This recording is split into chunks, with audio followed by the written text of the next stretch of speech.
Back in elementary school, I took in this poor little girl. I watched her grow up, watched the ugly duckling transform into a swan.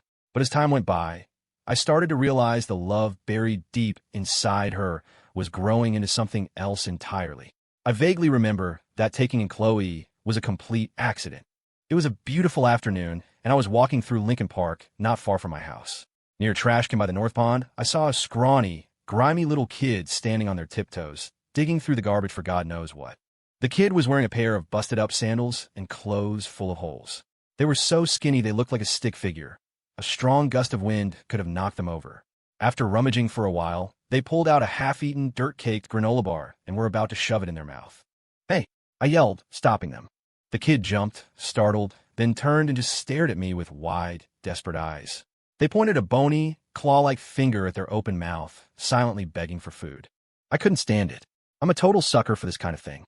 I pulled a pack of cookies from my pocket and handed it over. The kid flinched, refusing to take it from my hand, gesturing for me to toss it on the ground. After they devoured my cookies, the kids started following me. They kept a perfect 5-yard distance, matching me step for step. I'd glare back, but they wouldn't leave. A mess of tangled hair covered half their face, leaving just one large, startlingly clear eye to plead with me. I sighed. I'm powerless against that look. "Are you homeless or something?" I asked. The kid nodded, then immediately shook their head. That just confused me more. "So, why are you following me?" Their voice was a dry rasp, their lips chapped and cracked. After a long, stuttering pause, a few words squeezed out of their throat. "I can work." I didn't really see the connection between following someone and offering to work, but I figured they were trying to latch onto me, maybe looking for a protector. I crooked my finger, beckoning them closer. "All right, fine. From now on, you're with me. I'll look out for you." The kid hesitated, then nodded. I took their hand. It was all bone and felt impossibly small in mine, and tried to ignore the sour smell clinging to them. I led them back to my family's house in the suburbs. The moment she saw us, our housekeeper, Maria, let out a shriek. "Leo, what in God's name did you bring home now?" I held up the kid's hand. "This is my new recruit. I found them." The little kid chose that moment to repeat their mantra. "I can work."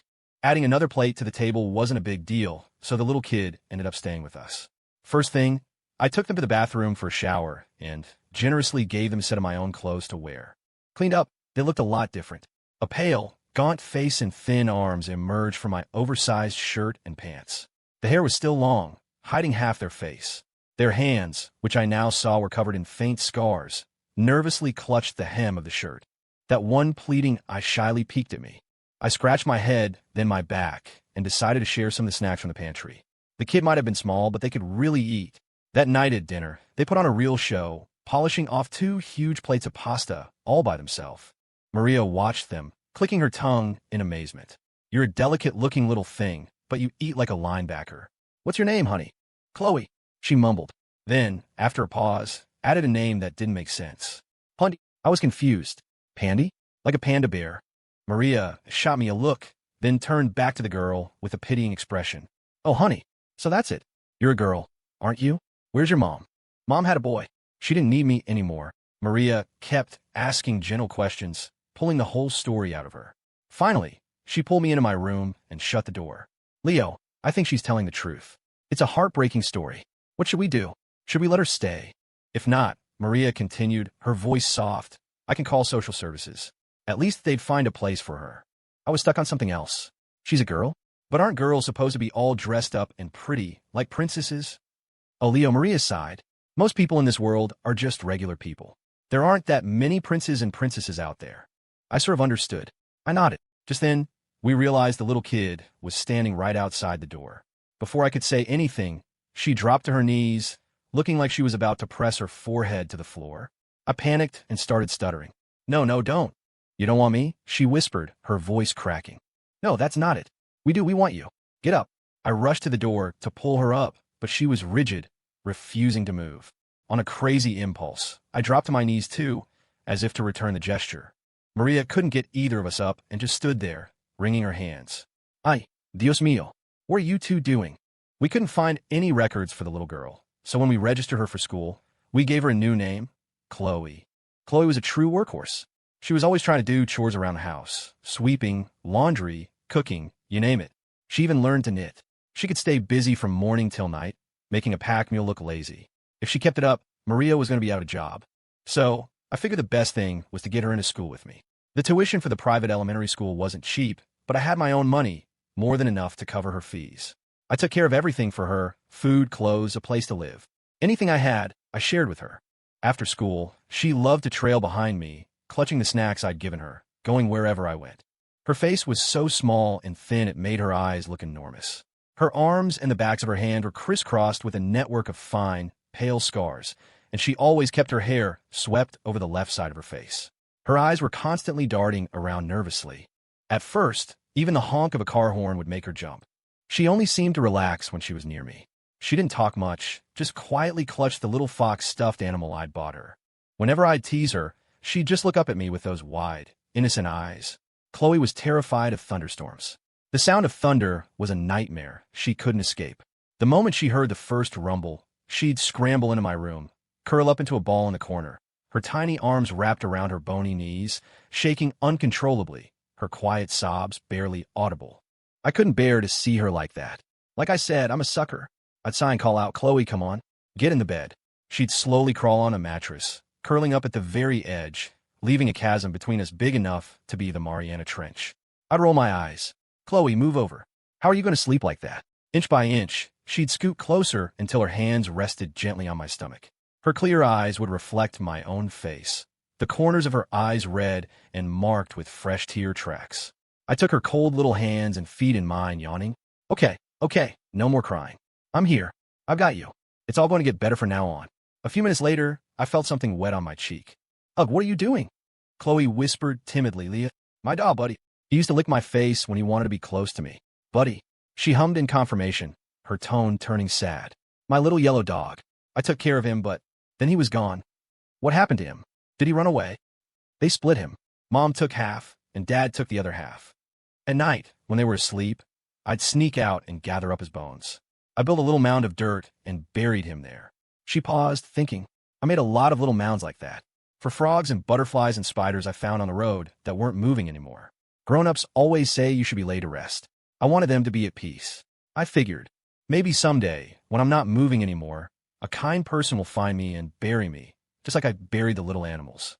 Her eyes were so clear, so bright, and she spoke about these heavy things in such a cheerful, matter-of-fact way that I had no idea how to respond.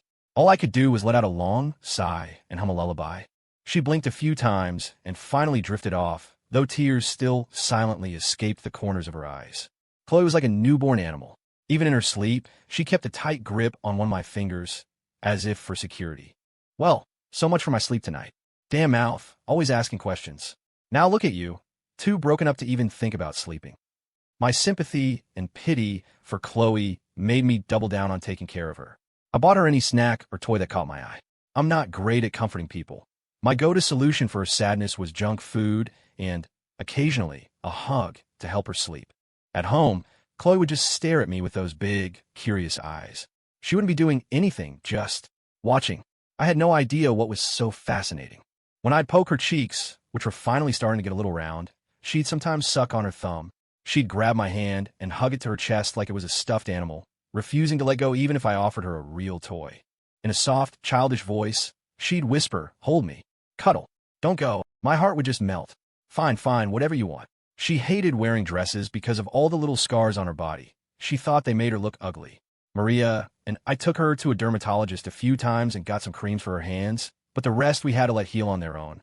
She was terrified of being rejected, because rejection meant being abandoned.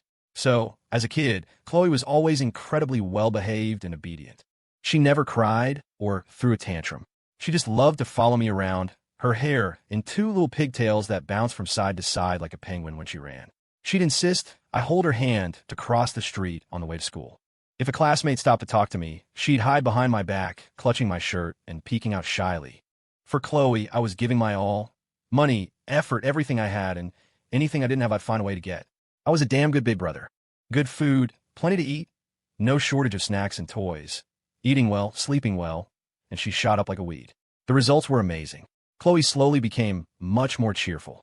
Her face grew brighter and plumper, making her look like a little princess. She got along well with her classmates at school. She wasn't so timid anymore, and her grades skyrocketed. but I still felt like she was a bit of a goofball. Because if she wasn't, why would she keep up her weirdest, most annoying habit? I'd wake up in the morning to a face full of drool. The wet, sticky feeling on my hands was enough to give me goosebumps. Chloe, you big goof. You slobber all over my face every single day. What is your deal? I'm talking to you, Chloe. Don't sit there. You're gonna break my ribs. Stop licking me. After finally prying her off me, she'd sit on a wooden chair, her eyes welling up with tears, looking at me as if I were some heartless jerk who'd just dumped her. Chloe, what are you looking at? I asked, getting up to put on a jacket. Her dark eyes darted around before she said in a choked voice, Leo, the kids at school say I'm your girlfriend. They're talking nonsense. What do a bunch of little idiots know? They just like to make stuff up. I looked at her. Do you think I act like that? She twisted her hands nervously, her head down, but her eyes looking up at me. Leo, do you, or don't you? Do I what? No, of course not. Don't be ridiculous. Remember, you are you. You don't belong to anyone. Got it. I understand, Leo. I walked over, intending to pat her head, but Chloe flinched instinctively, covering her head with her hands. Realizing it was me, she awkwardly straightened up. I settled for patting her shoulder instead. Tomorrow, I'll have Maria talk to your teacher. Those kids spreading rumors are out of control. If they have so much energy, they should go join the track team instead of picking on a little girl. Chloe didn't say anything else, just gave me a goofy smile. 2 little dimples appeared on her cheeks, and she made a little huff sound that was, I had to admit, pretty darn cute. Once she hit middle school, it was like Chloe's brain fully activated, wiping away any trace of her former goofiness. She was a year older than me, but since she'd started school late, we ended up in the same grade in high school. I didn't go to a private high school. My mediocre grades landed me in a decent public one. Chloe, on the other hand, with her stellar middle school exam scores, got into the best magnet school in the city. The contrast made me feel like a total NPC. In high school, she started to mature. Her still youthful face already showed the promise of the stunning woman she would become, and her personality grew much more composed in many ways. It's true what they say, girls change so much. The little girl who used to just trail behind me clutching a stuffed animal had now blossomed into an elegant young woman. All I could say about it was resigned. She's all grown up, but Chloe was still terrified of thunder. It was like her kryptonite, a fear she could never shake, even as she got older. Because of that, I didn't let her live in a dorm.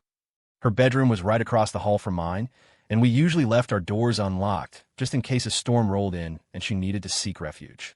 The thing was, she'd often sneak in when I was half asleep. If there was no thunder, she'd say she was afraid of the dark. If there was thunder, she was afraid of the thunder. Every time I tried to make her leave, her eyes would well up, and she'd beg me not to kick her out, promising she'd be quiet. And since I'm a total sucker, I never had the heart to actually force her to go. The result was that I'd wake up in the middle of the night with what felt like a super soft, life-size doll curled up against me, smelling faintly of her floral body wash, a scent that was annoyingly very pleasant. And I'd feel something moving against my face, making it all wet and itchy, causing my facial muscles to twitch. It got to the point where I could yell at her in my sleep. Chloe, what are you doing? Are you going to sleep or not? She gasped, startled. After a long moment of silence, she'd finally dared to speak. I'm sleeping. Her voice would be as quiet as a mosquito's buzz, but at least she'd stop her weird shenanigans for the rest of the night. This happened a few more times. It felt like she was testing my limits. I got so fed up that I started locking my door. But the next night, Chloe was knocking, crying about being scared of the dark, wailing so loudly you'd think I was murdering someone in there. After all these years, she knew me inside and out. She knew I'd never truly get rough with her. The worst I'd ever done was a light swat on her hand. Now that she was older, that didn't scare her at all. The second I'd crack the door open, the fake crying would stop, and she'd dive into my room like a running back. There was no stopping her. I'd resist, struggle, scold, get angry, even beg, but to Chloe, who knew my every weakness, it was all just a game. She was a master manipulator. She could read my face and know exactly how to respond. She'd even started making promises she had no intention of keeping. I was completely outmatched. It was maddening, and she still wasn't satisfied. She'd demand I at least show some emotion. What? You steal my space, you steal my pillow, you want me to sing you a lullaby, and now you want me to be happy about it. That would be nice. Oh, get out. Chloe's magnet school was right next to my public high school. Both were close to home, just a mile's walk. She got out half an hour later than me, so I almost always ended up waiting for her by the school gate. I had to. If I went home without her, she'd start her dramatic wailing at night, giving me a massive headache. Her normal speaking voice was clear and melodious, like a songbird. But when she wailed, she sounded like a banshee, and she had the lung capacity to back it up. It was terrifying. Out in public, her personality was different from how she was at home. She had a cool, slightly aloof air about her that, from a distance, was actually quite impressive. Apparently, a lot of guys had asked her out, but she'd turned them all down. Some had resorted to secretly stuffing love letters into her backpack. One day, she unknowingly pulled one of those letters out of her bag. We just stared at each other, both of our faces a mask of shock. I was shocked that she was getting romantic and not even trying to hide it from me anymore. The nerve, the audacity. As the saying goes, an older brother is like a father. And while I wasn't technically her brother or her family, after all these years of friendship, I was at least half a father figure. Now, my daughter was about to be snatched away by some random punk. How could I not be heartbroken? My little girl, stolen away by some jerk. It's enough to make a father weep. Wait, I can explain. She was smart enough to clamp her hand over my mouth before launching into her defense. Some creep put in my bag. I didn't accept it. I pried her hand off my mouth. I believe you. I believe you. Now let me see it. What's it say? No way, Leo Miller. It wasn't written to you. Why would you read it?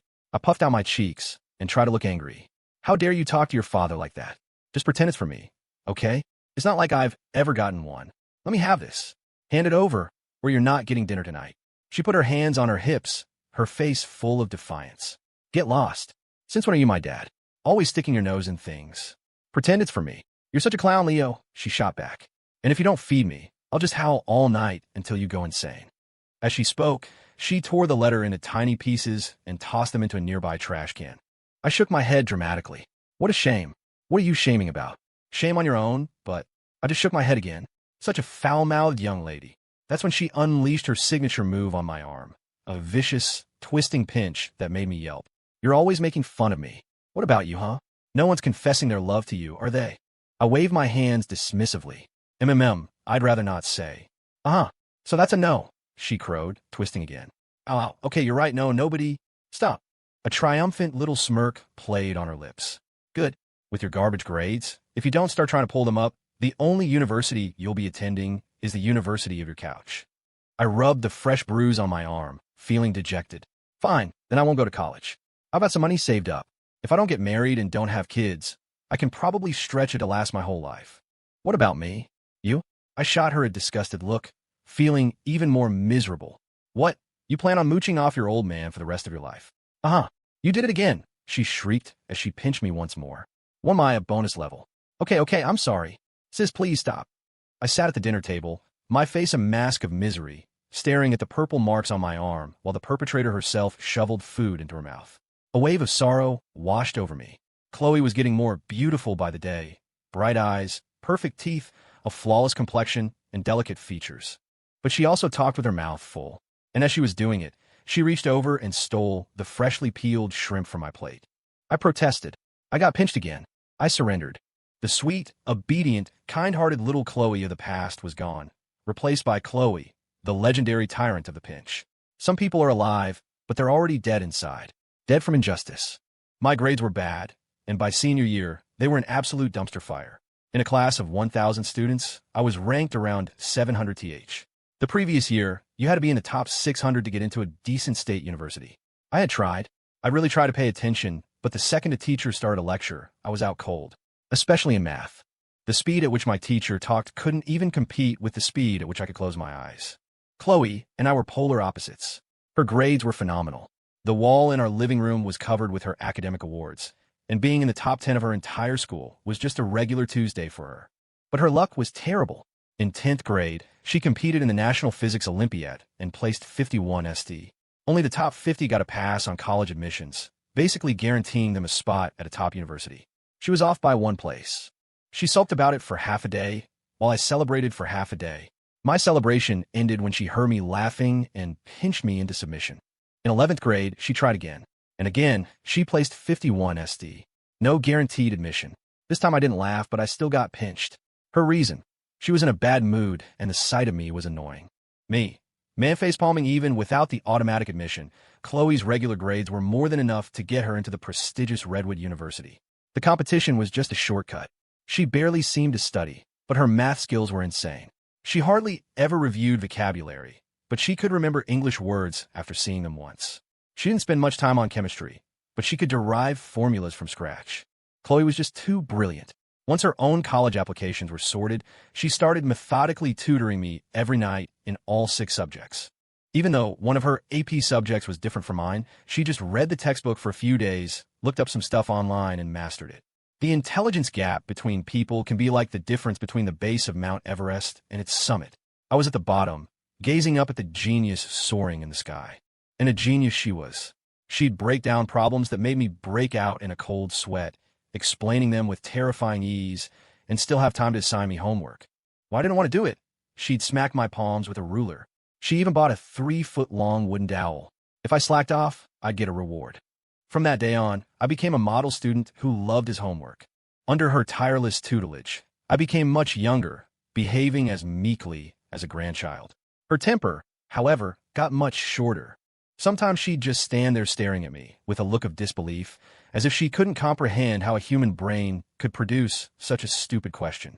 In her long and successful academic career, I was her only failure. Somehow, Chloe miraculously dragged my grades across the threshold for a 4-year university, pulling my rank up from 600th to 500th, then 400th, then 300th, until on my final SATs, my score was good enough to rank me 99th in my school. My final score was a 1450, enough to get into a decent public university. I could finally breathe. It was all thanks to General Chloe. She was the MVP. I was just the guy who got carried. Chloe scored a 1580. She was 3rd in the state. The admissions office from Redwood University had called her before the scores were even officially released, and she'd already picked her major. Chloe filled out my college applications for me. I had no idea what to major in or where to go, so she took charge and handled everything. For the next 2 months of summer vacation, she worked as a tutor while I got a job at a fried chicken place. One night, she came into my shop to order food. Our eyes met, and we shared a knowing smile. When a manager wasn't looking, I turned her $9.99 chicken combo into a feast fit for a king, piling on so much extra chicken it was ridiculous. We ate until we were stuffed, and she took the rest home. In a word, shameless. That summer after graduation, I opened a bank account for her and deposited about $20,000 into it, a combination of her scholarship money, competition prize money I'd been saving for her, and the allowance I'd given her over the years. She didn't want to take it first, but after a stern lecture from me, she reluctantly accepted. She was an adult now. She needed to have her own life. I started to intentionally put some distance between us. She sensed something was wrong, but remained silent. Time flew, and soon it was the first day of college. I drove her to the gates of Redwood University, nagging her the whole way. I was worried she wouldn't eat enough, or stay warm, or sleep well. I worried about everything, but eventually we had to say goodbye. Chloe kept her head down, not saying a word. But just as I was about to leave, she grabbed my arm tightly, as if she'd summoned all her courage. Can we rent an apartment, Leo? I don't want to live in the dorms. I won't see you if I live in the dorms. I want to be together. I try to play it off with a joke. Come on, you're a grown-up now. What's next? You get married, and you want me to live with you too. I gently but firmly pried her hand off my arm. Look, if you need anything, just text me. My university isn't that far from here. What are you worried about? I patted her on the head reassuringly. She opened her mouth to say something, but I cut her off. I'm going now. See you around. I waved and walked away. She just stood there, rooted to the spot. When I got into the Uber, I looked back and saw her still standing in the same place, her hair falling over her face, looking as forlorn as an abandoned child. It was only when I saw a student volunteer in a red shirt walk up to help her with her luggage that I finally felt a sense of relief. I told the driver my destination, and we pulled away. Later that day, after unpacking everything in my own dorm room, I lay on my bed. My phone was buzzing nonstop with messages from Chloe. I looked at the 99+ notification icon for a long time before typing out 4 words. Okay, good night. The phone buzzed again with her reply. I didn't look. I set it aside, closed my eyes, and tried to sleep. A heavy feeling settled in my chest. My mind raced, but all my thoughts eventually dissolved into a single, long sigh. I didn't fall asleep until late that night, and when I did, my sleep was restless, filled with fragmented dreams that pieced themselves together into something unforgettable. I dreamed of my mother, then my father. They were screaming at each other, blaming each other for their own affairs. After the divorce, I stood between them, a burden they were both desperate to offload. The loveless union of their 2 powerful families hadn't produced a child of happiness, but a continuation of their mutual resentment. The court gave custody to my father, but my stepmother was cruel. From day one, she told me, a little animal like you, unloved and unwanted, would have been better off drowned in a toilet at birth. Then she'd add, "No, that would be a mess for us. You should just find a rope and do everyone a favor." I thought if I just endured it, my father would eventually show me some love. I waited for 2 years. What I got instead was a new baby half-brother and even more abuse. I tried to go to my mother, but she had a new family. She held a tiny baby boy in her arms, and her face lit up with the same sweet smile my father now reserved for his new son. A smile that was never for me. When my mother saw me, she frowned and warned me not to upset her precious baby. I nodded dumbly, feeling like a sewer rat, greedily trying to soak up the warmth spilling from someone else's happiness. "Leo, I'm sorry," she said, her voice cold. "But you're an extra. I can't give you a mother's love. You're not the child I wanted. You've seen enough. Go now. I'll pay the child support every month. Go back to your father, and don't bother my new family again." I walked home in a daze and collapsed with a high fever that night. I burned for a day and a night, nearly going to shock before they finally took me to the hospital, probably afraid I'd die on them. I was in the hospital for 3 days. No one came to visit me. I was the extra. And in that sterile, lonely room, something in me snapped. I had an epiphany. If that's how it was, then I wanted money. They were people who cared about their reputations. People that are terrified of their dirty secrets getting out. For powerful families, appearances are often more important than life itself. I made a scene. I made a huge, relentless scene. I screamed and threatened and didn't stop until I got what I wanted, a settlement of $3 million and a condo downtown. My future was secure. The price? I just pretended I didn't have a family anymore. We would be strangers for the rest of our lives. I used that money for school and living expenses. I hired the kind and honest Maria from a housekeeping agency. And eventually, I found and raised Chloe. When I first saw Chloe, it wasn't just pity I felt, it was recognition. I saw my own past in her eyes. By helping her, wasn't I also helping that lost little boy I used to be? The only difference was that I was luckier.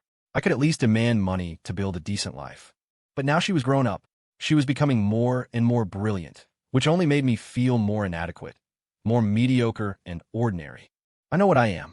A rat spends its whole life seeing nothing but filthy sewer pipes, while a fox can run free across a vast, open field. Real life isn't a fairy tale. The higher she climbed, the more I would become a burden, a dead weight holding her back. Stories of people abandoning their less successful partners are a dime a dozen. It was a gamble I couldn't afford to take. I didn't want to be that pathetic little rat, to have my fate held in someone else's hands. The world is so big. I want to crawl out and see it for myself. So this whole love thing, it's better to just forget it. I don't even know what love is. How can I promise it to someone else? In the haze of my dream, I saw Maria again. Her life had been hard, too. She was a single mother from a rural town. Raising her own daughter had taken everything she had. She came to the city to work as a housekeeper to save a little extra money for her daughter's future. Her daughter eventually settled down in the city and had a son of her own. Maria was about to quit to go help with her grandson, but she couldn't bear to leave us, so she shuttled back and forth between the two households until we graduated high school. In her free time, she'd gleefully show me pictures of her grandson, the wrinkles on her face smoothing out as she smiled like a proud peacock. You know, for people like us, country folk, we don't have much money, but we can still live happy lives, she'd say.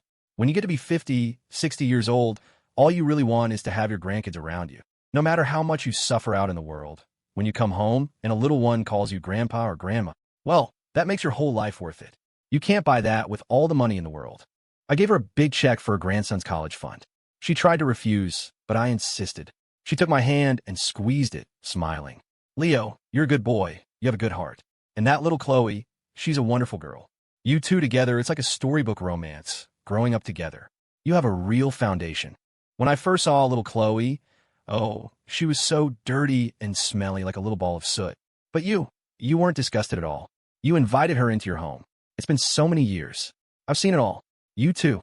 You're made for each other. I just laughed it off, but the more I demurred, the more she insisted, telling me she just wanted to see me find a happy ending. As I dreamed, tears started to fall without my permission, soaking my pillow before slowly drying. But a pillow can dry. Can tears flow back? No. Like the past, they can never go back. The past is a constellation of starry points, streaking through your mind like meteors. And as they streak by, somehow, you find you've grown up. It's only when you're grown that you realize the stories and fairy tales are all lies. The beauty never marries the poor beast. The prince never marries the destitute Cinderella. It's all fake. I started to deliberately give Chloe the cold shoulder. At first, she'd text me about everything. waking up, going to class, leaving class, what she was eating. But when my replies became single words sent half a day later, she got the hint. Her messages became less frequent. Then one Friday night, she sent a meme, followed by a tentative question. Leo, are you seeing someone?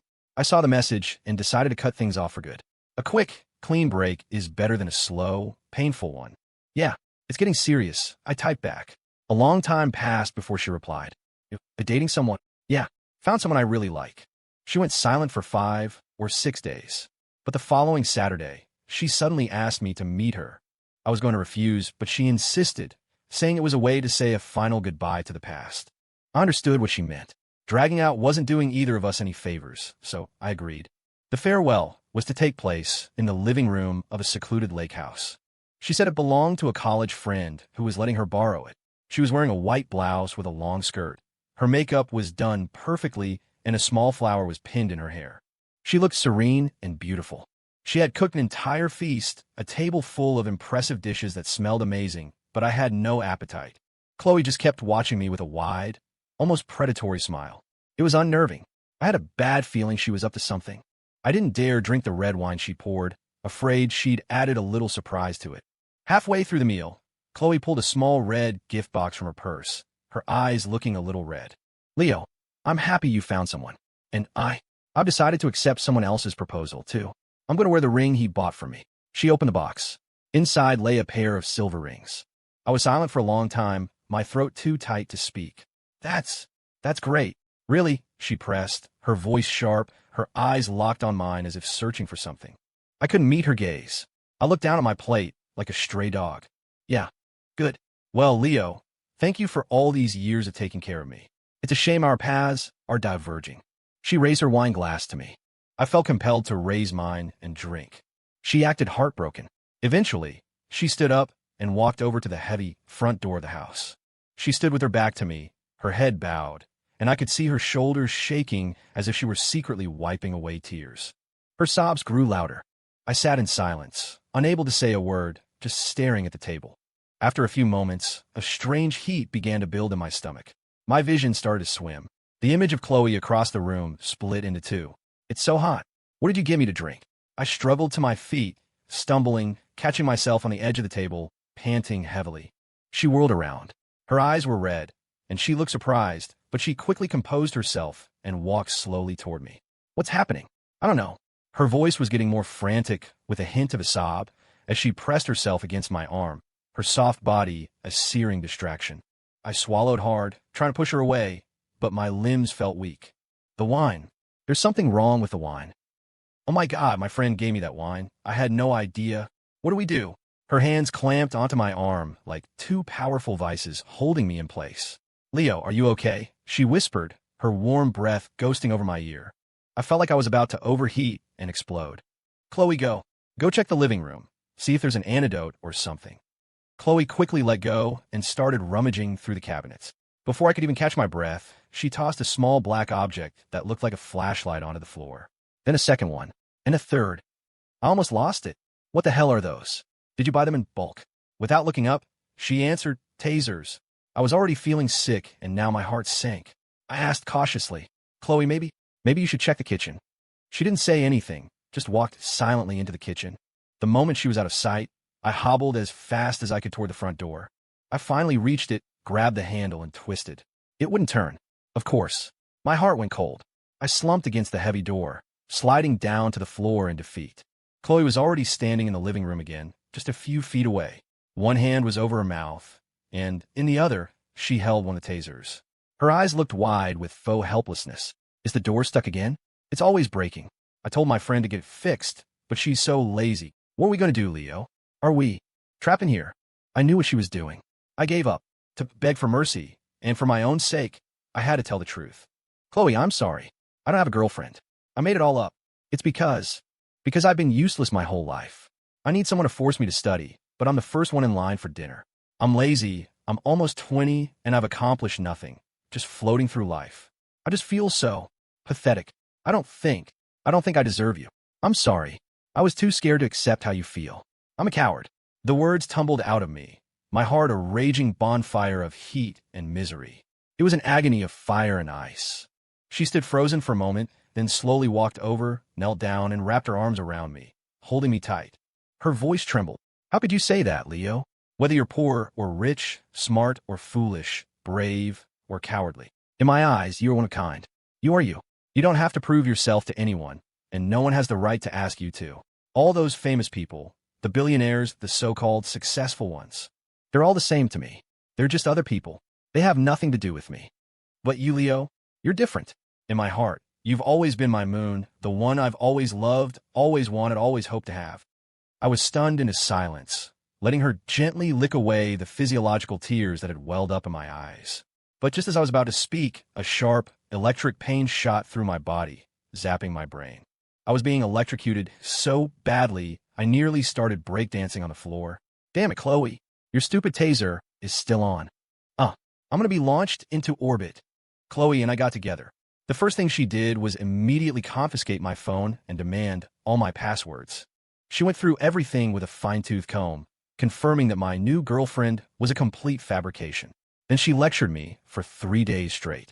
I almost wasn't allowed to eat dinner. After we made up, she confessed she never imagined I'd push her away for a reason as ridiculous as feeling insecure. She said I was one of a kind, but not in a good way. The second day we were together, we went apartment hunting.